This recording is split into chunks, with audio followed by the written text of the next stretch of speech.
อยู่ถานี่ถอยเดียวนี่ถอยคือว่าหันมันถอยยากตัวบีมาเขาได้บ่เอียงเขาเลยเอียงให้มันตัวมันคู่เอียงดูผลหน้าเอียงแม่คุณ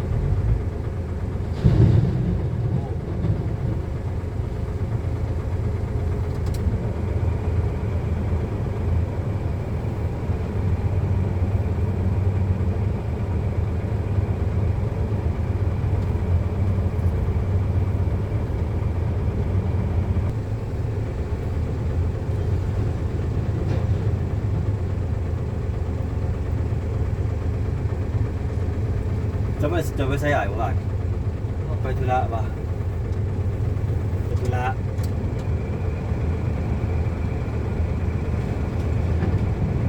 สอนเท่าเนี่ยหรือเท่านี้เลยว่าเลยสองขวบเข้าเป็นขั้นที่สามไม่เลย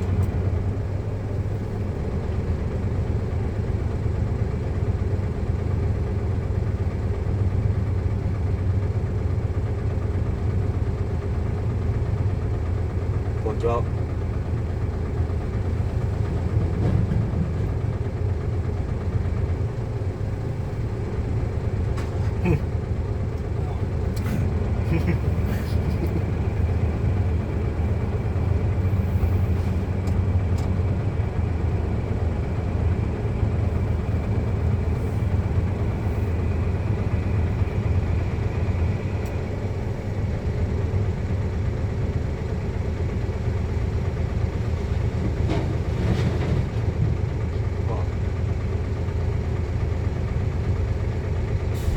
ตักที่หาตักมาทำ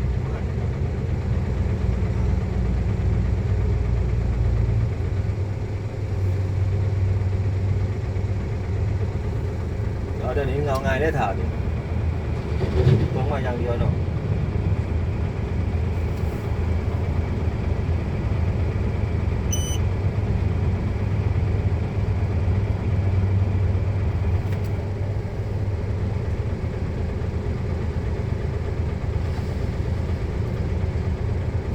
เนี่ยพ้นเท่ากันมีงานเรียนเลยถาม